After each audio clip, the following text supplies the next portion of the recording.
गिबियावनो बयखौबो बड' निउस इउटुब चेनेलनि गोदान खौराङाव बरायबाय। नोंथांमोननि थाखाय बे समाव माखासे खौरां लाबोदों।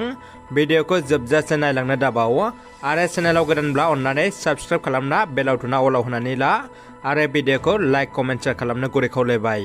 दानिया फैदो दिनैनि खौराङाव। गिबि खौराङाव दङ एमएलए आ रायजो राजाफोरजों होखारजादों।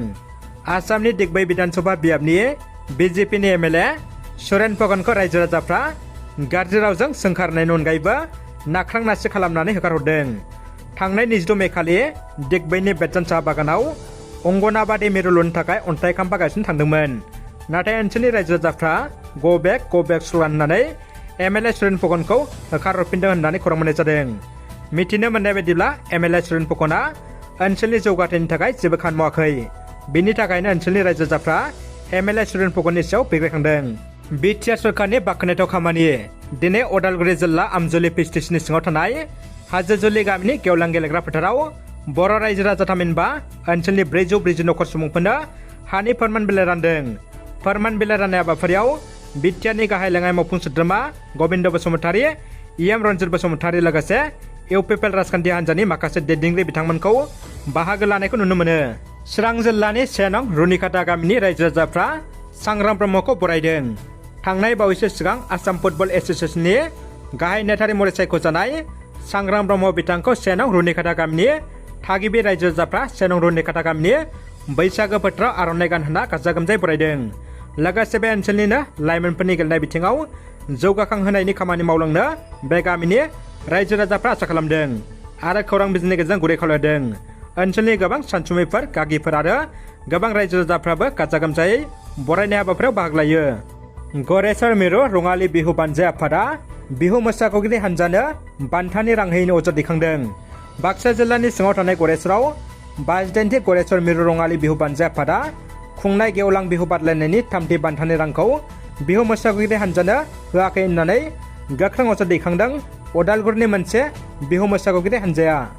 अदालगुरि जिल्लानि भैरबकुन्द दै फाउन्डेसन दालांखौ दिनै बिटिआर लेङाइ गाहाय मावफुं सोद्रोमा गबिन्द चन्द्र बसुमतारी बिथाङा बेखेवना होबाय। भैरबकुन्दनि दै फाउन्डेसन दालांखौ दिनै बिटिआर लेङाइ गाहाय मावफुं सोद्रोमा लोगोसे 69 नं अदालगुरि विधानसभानि एमएलए गबिन्द चन्द्र बसुमतारी बिथाङा अरुणाचल आरो भुटान हादोरजों थांलाय फैलाय खालामनो हान्था मेला खालामनो थाखाय दै फाउन्डेसन दालांखौ दिनै बेखेवना होबाय बिथाङा। ना बिदै गोनांखौ सोरबा हमना फानोब्ला जेलाव 6 दान थानांगोन। बे बाथ्राखौ बुंदों बिटिआरनि एम राकेश ब्रह्म बिथाङा बुंबावदों बे आयेनखौ मानियाब्ला आसाम फिसारि एक्ट 1953 मथै 2000 रां जुरिमाना होनांगोन। डिसि आरो एसपिखौ बेनि सायाव गोख्रों नोजोर लाखिनो खावलायदों। एम राकेश ब्रह्म बिथाङा बे आयेनखौ गासैखौबो मानिनानै सोलिनो थाखाय बिटिआरनि रायजो राजाफोरखौ खावलायदों। काजलगाव थानाया चापागुरि काजलगावआव चाइल्ड मेरिज स्मक एन्ड ड्राग्सनि बेनार लाना सांग्रांथि होदों। दिनै चिरां जिल्लानि चापागुरि आरो काजलगाव थानानि मावसुमा बिथांमोना चाइल्ड मेरिज स्मक एन्ड ड्राग्सनि सायाव फ्लेक्स आरो बेनार लानानै सांग्रांथि होदों। बे हाबाफारिखौनो बेखेवना होयो चिरां जिल्लानि डिएसपि लब कुमार देखाया। लोगोसेनो बे हाबाफारियावनो बाहागो लानानै डिएसपि लब कुमार देखाया बुङोदि जों बयबो चाइल्ड मेरिज स्मक एन्ड ड्राग्स बेफोरनिफ्राय सांग्रांथि थानांगोन। ओंखायनो मानगोनां रायजो राजाया बयबो बिनि सायाव खामानि मावनांगोन आरो गोख्रों सांग्रांथि होनांगौ। अब्लासो जों बयबो बेफोरनिफ्राय बारग'नो हागोन होननानै बिथाङा बुङो। इउपिपिएलआ बिटिसि सरकार दाखांनायनि उनाव माइनरिटि हारिनि जेंनाखौ बोस्रांना होआखै बुंदों आमसुआ। बिटिसि हालामनि माइनरिटि हारिनि सुबुंफोरनि अननाय रादायखौ सुफुंनायाव फेलें जादों बिटिआरनि गाहाय प्रमद बर'आ।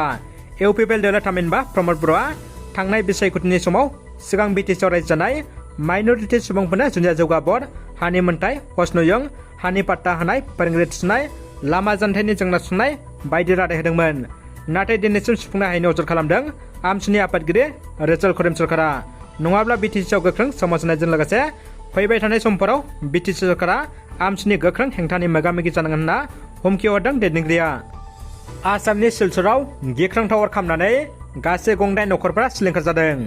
थांनाय 22 मे खालि आसामनि सिलचराव थानाय रामनगर ओनसोलाव गिख्रंथाव अर खामनाय जाथायाव गासै 6 नखरफ्रा खामनानै सिलिंखार जादों होननानै खौरां मोननाय जादों।